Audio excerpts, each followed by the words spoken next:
Assalamualaikum warahmatullahi wabarakatuh. Selamat siang. Yang terhormat Bapak Ray Tamtama SPSI MSI, selaku dosen penanggung jawab mata kuliah pengantar Statistik Matematika 2. Terima kasih atas kesempatan yang telah diberikan. Izinkan kami mempresentasikan hasil dari kerja kelompok kami.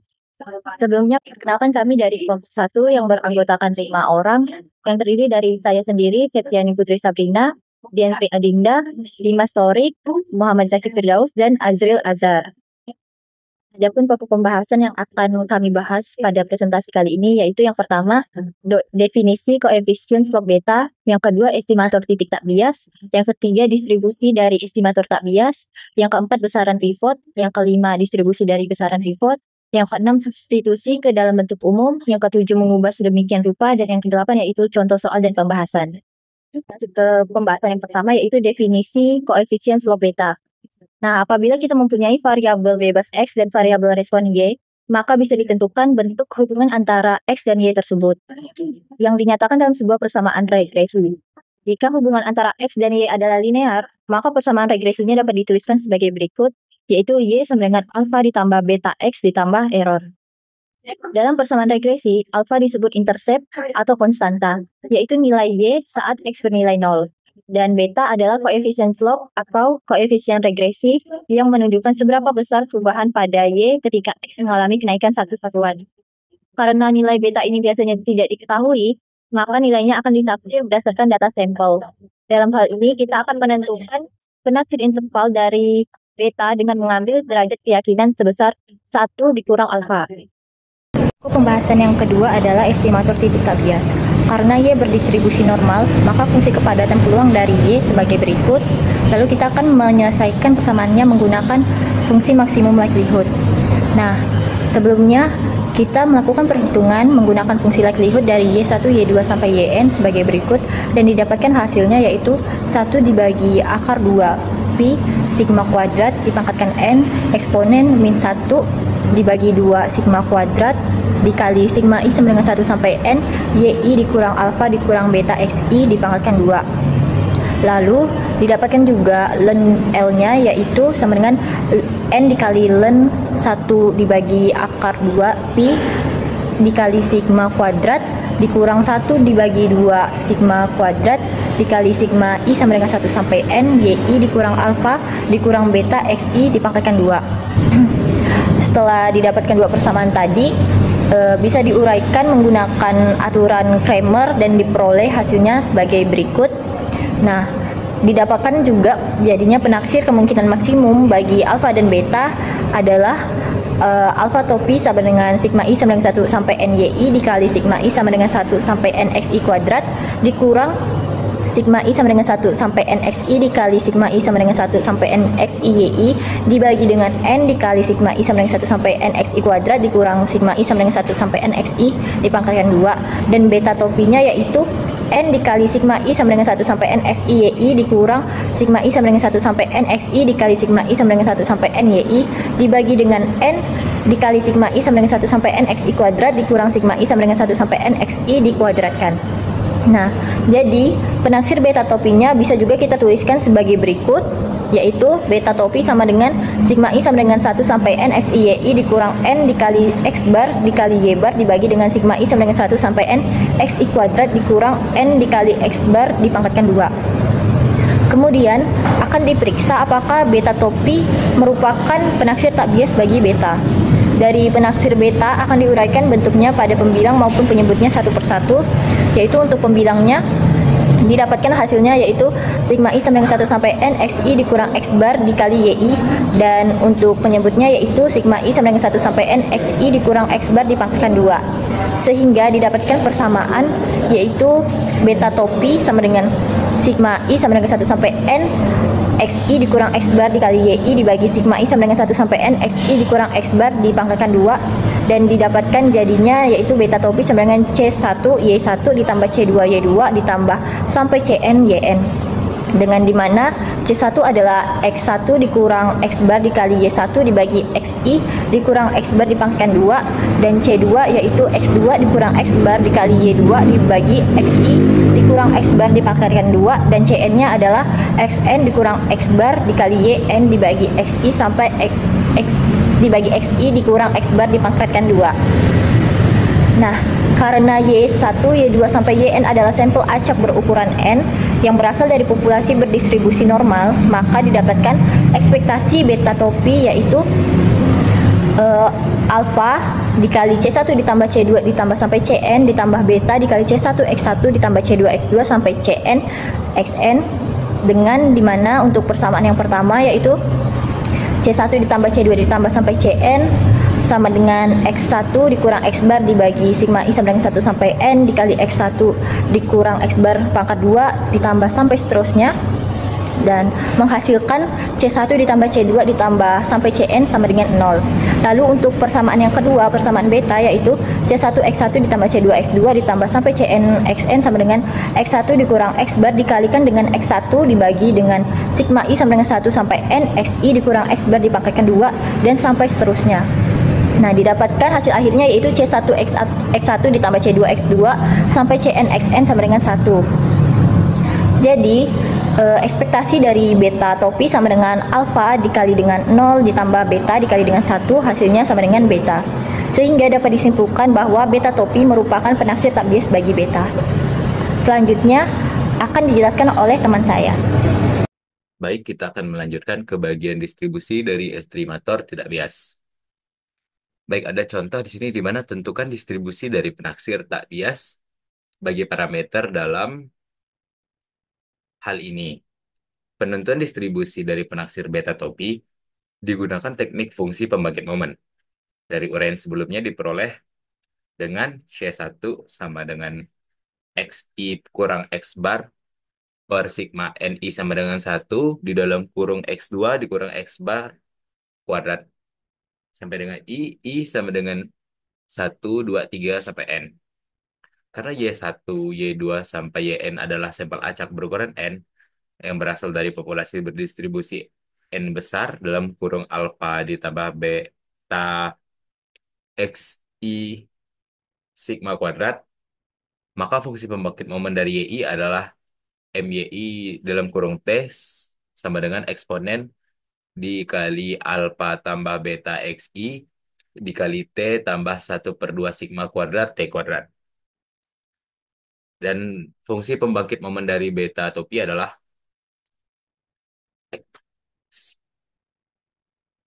ekspektasi eksponen T beta topi. Beta topi. Yang mana ekspektasi dalam kurung eksponen T dikali nilai dari beta topinya yaitu C1Y1 ditambah C2Y2 ditambah seterusnya sampai CN YN. Lalu kita peroleh ekspektasi dalam kurung eksponen TC1 Y1 dikali ekspektasi dalam kurung eksponen TC2Y2 seterusnya sampai ekspektasi dalam kurung eksponen TCN YN.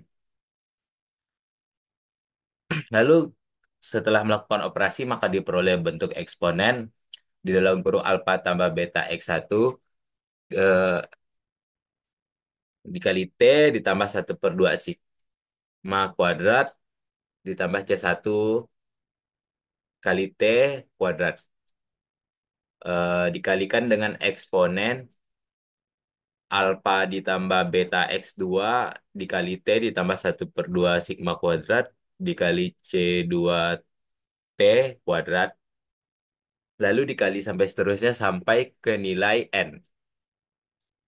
Eh, Lalu diperoleh ke bentuk eksponen sigma NI sama dengan 1 alfa ditambah beta XI dikali CIT ditambah 1/2 sigma kuadrat T kuadrat dikali sigma N I sama dengan 1 CI kuadrat. Lalu ke operasi selanjutnya, setelah mendapatkan bentuk tadi akan diuraikan bentuk yang ada pada pangkatnya. Seperti pada layar diperoleh bentuk ini, karena dari uraian sebelumnya sudah diperoleh hasil bahwa sigma N I sama dengan 1, CI sama dengan 0, dan sigma N I sama dengan 1, CI XI sama dengan 1. Sigma N I sama dengan 1 dikali alfa ditambah beta XI dikali CIT sama dengan alfa dikali T kali 0 ditambah beta dikali T kali 1 diperoleh 0 tambah beta kali T eh, maka beta kali T.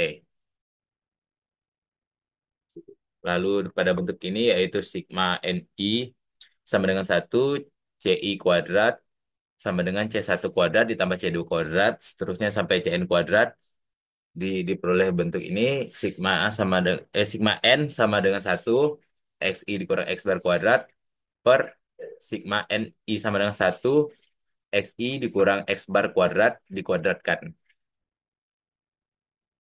Yang mana jadinya adalah sigma N I sama dengan 1 CI kuadrat sama dengan 1 per sigma NI sama dengan 1 dalam kurung XI dikurang X bar kuadrat. Jadi M beta topi T adalah eksponen dari eksponen dikali beta dikali T ditambah 1/2 dikali sigma kuadrat dikali T kuadrat dikali 1 per sigma NI sama dengan 1 XI dikurang X kuadrat X bar kuadrat. Diperolehlah nilai ini.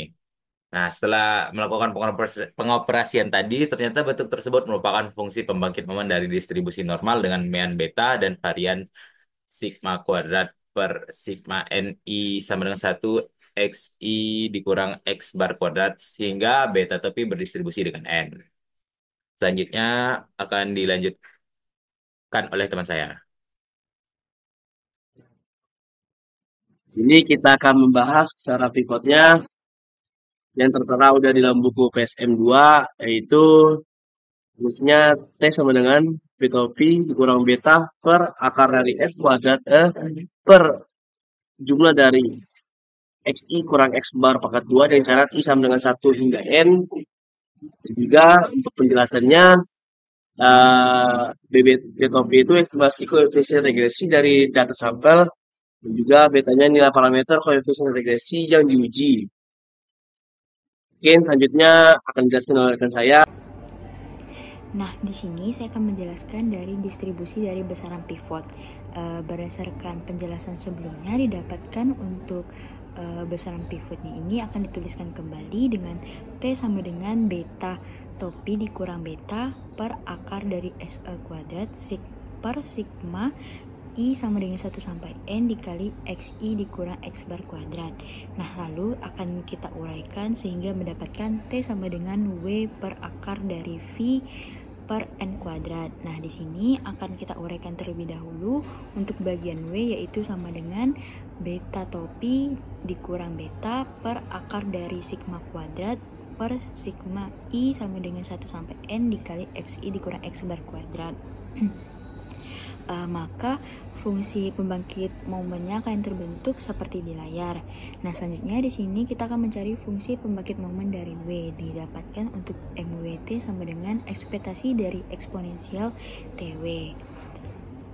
Selanjutnya untuk fungsi pembangkit momen dari W-nya ini dapatkan eksponensial dari 1/2 T kuadrat. Dari bentuk tersebut merupakan fungsi pembangkit momen dari distribusi normal baku, sehingga W berdistribusi N 0,1. Selanjutnya untuk bagian V didapatkan seperti di layar dan diketahui bahwa alpha topi sama dengan Y bar dikurang beta topi dikali X bar, sehingga hasil akhirnya itu N dikurangi 2 SE kuadrat sama dengan sigma dari I dari 1 sampai N dikali YI dikurang Y bar dikurang B topi dikali XI dikurang X bar kuadrat. Nah, lalu kita akan menguraikan yang ada pada ruas kanan dengan 3 kali, yaitu untuk yang pertama, yang kedua, dan yang ketiga. Nah, lalu akan kita gabungkan sehingga kedua ruas dibagi dengan sigma kuadrat sehingga diperoleh seperti di layar. Nah, diketahui untuk mencari nilai A itu sama dengan B dikurang C dikurang D, dan untuk mencari nilai B yaitu A ditambah C ditambah D. Nah, fungsi pembangkit momen dari B-nya ini dihitung, lalu didapatkan untuk MAT sama dengan MBT MC per MCT dikali MDT. Nah, di sini akan kita cari satu-satu untuk MBT, MCT, dan MDT-nya. Nah, didapatkan untuk MBT-nya ini 1 dikurang 2T pangkat 1 per 2N dengan T kurang dari setengah, dan untuk MCT-nya ini 1 dikurang 2T pangkat setengah dengan T kurang dari setengah, dan untuk MDT-nya 1 dikurang 2T pangkat 1 per 2 dengan T kurang dari setengah. Nah, sehingga udah diperoleh untuk MBT, MCT, dan MDT-nya dimasukkan ke penjelasan yang tadi udah saya jelaskan. Nah, didapatkan untuk hasil akhir MAT-nya ini yaitu 1 dikurang 2T pangkat 1 per 2 N kurang 2. Nah, bentuk di samping merupakan fungsi pembangkit momen dari distribusi C kuadrat dengan derajat kebebasan N kurang 2, sehingga bisa dituliskan A sama dengan N kurang 2 SA kuadrat per sigma kuadrat berdistribusi. Dilanjutkan dengan menentukan distribusi dari T dengan menggunakan teknik transformasi peubah acak. Nah, selanjutnya di sini kita misalkan untuk W adalah peubah acak berdistribusi normal baku, dan V adalah peubah acak berdistribusi C kuadrat dengan derajat kebebasan N kurang 2. Nah, kedua peubah acak W dan V saling bebas. Jika peubah acak T sama dengan W per akar dari V per R, maka akan ditentukan fungsi kepadatan peluang dari T-nya. Dan untuk fungsi kepadatan peluang dari W-nya ini didapatkan seperti di layar, dan GF-nya juga. Nah, lalu di sini akan kita gabungkan sehingga menjadi H, W, F. Nah, lalu transformasi peubah acaknya ini di sini yaitu T sama dengan W per akar dari V per R, dan U sama dengan V. Nah, hubungan antara nilai W kecil dan W besar, nilai V kecil dan V besar, begitu juga T dan U. Nah, lalu kita inverse dengan W sama dengan T dikali akar U per akar R, dan V-nya ini sama dengan U. Nah, lalu didapatkan Jacobiannya itu akar dari U per akar R. Nah, fungsi kepadatan peluang gabungan dari T dan U ini dapat dilihat pada di gambar, dan fungsi kepadatan peluang dari marginal dari T-nya ini juga dapat dilihat pada di layar.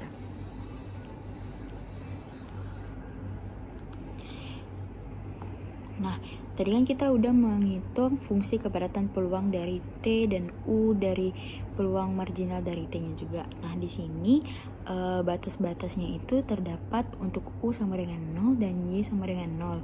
Untuk U sama dengan tak hingga dan Y sama dengan tak hingga. Dan didapatkan untuk nilai K1T-nya ini seperti di layar.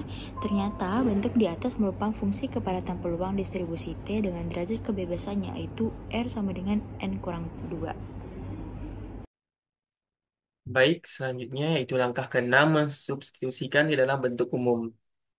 Nah, di sini digunakan distribusi T karena varian segala standar error kuadrat tidak diketahui dan harus ditaksir dari sampel, maka distribusi T lebih tepat dibanding distribusi normal yang memperhitungkan ketidakpastian yang lebih besar. Jika kita lihat pada grafik, didapatkan bahwa grafik dari T yaitu beta topi dikurang beta per akar standar error kuadrat dibagi sigma penjumlahan XI dikurang X bar kuadrat. Nah, dari sini kita mendapatkan intervalnya yaitu P minus T kurang dari T kecil kurang dari T besar kurang dari T kecil sama dengan 1 minus alfa. Nah, untuk T besar itu sendiri kita substitusikan dengan beta topi dikurang beta per akar standar error kuadrat dibagi sigma penjumlahan XI dikurang X bar kuadrat. Maka didapatlah P, mi, P min T kurang dari beta topi dikurang beta per akar standar error kuadrat dibagi sigma penjumlahan XI dikurang X bar pangkat 2 kurang dari T kecil. Tutup kurung sama dengan 1 dikurang alfa.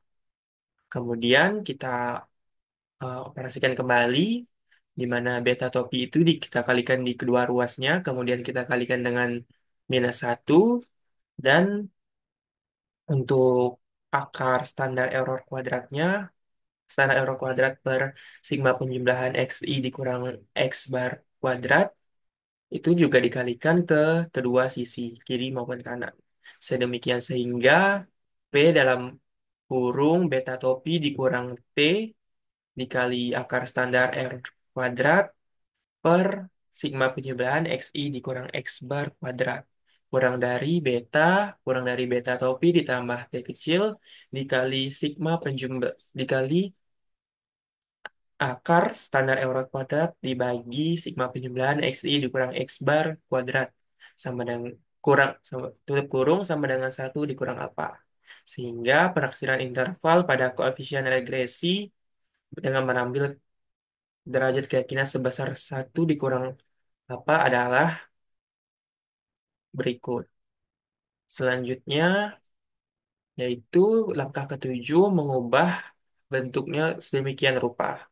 Dari bentuk yang sebelumnya, pada langkah ke-6, kita dapat menyimpulkan bahwa batas bawah penaksirannya itu sendiri yaitu beta topi dikurang T dikali akar standar error kuadrat dibagi sigma penjumlahan XI dikurang X bar kuadrat.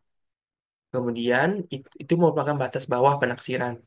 Kemudian, beta topi ditambah T kecil dikali akar standar error kuadrat dibagi sigma penjumlahan XI dikurang X bar kuadrat itu merupakan batas atas penaksiran.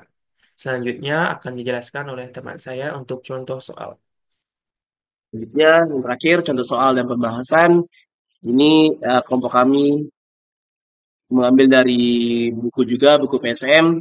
Itu berikut ini diberikan data tentang besar pendapatan sebuah keluarga setiap bulan dan besar pengeluarannya. Dan keduanya dicatat dalam jutaan rupiah. Yang tertera dalam tabel ini, bisa dilihat tabelnya. Dengan soal, jika hubungan antara besar penghasilan dan pengeluaran berbentuk linear dan mempunyai pesanan regresi yang sebenarnya berbentuk Y sama dengan alpha plus beta kali X plus error, maka tentukan penaksiran interval untuk koefisien regresi beta dengan mengambil derajat keyakinan sebesar 95%.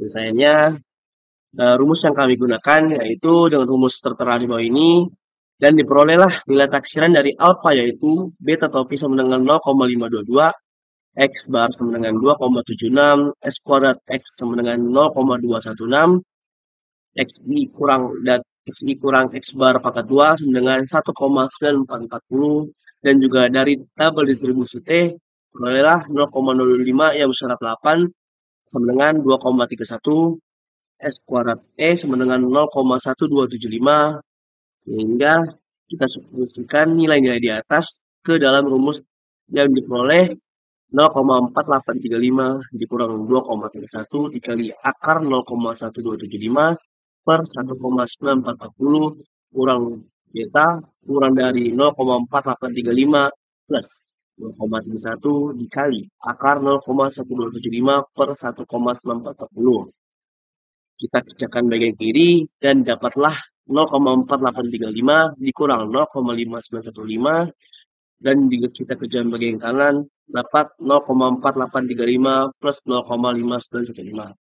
Dan juga kita dapat hasil akhirnya yaitu sebelah kiri minus 0,108 kurang dari beta kurang dari 1,075.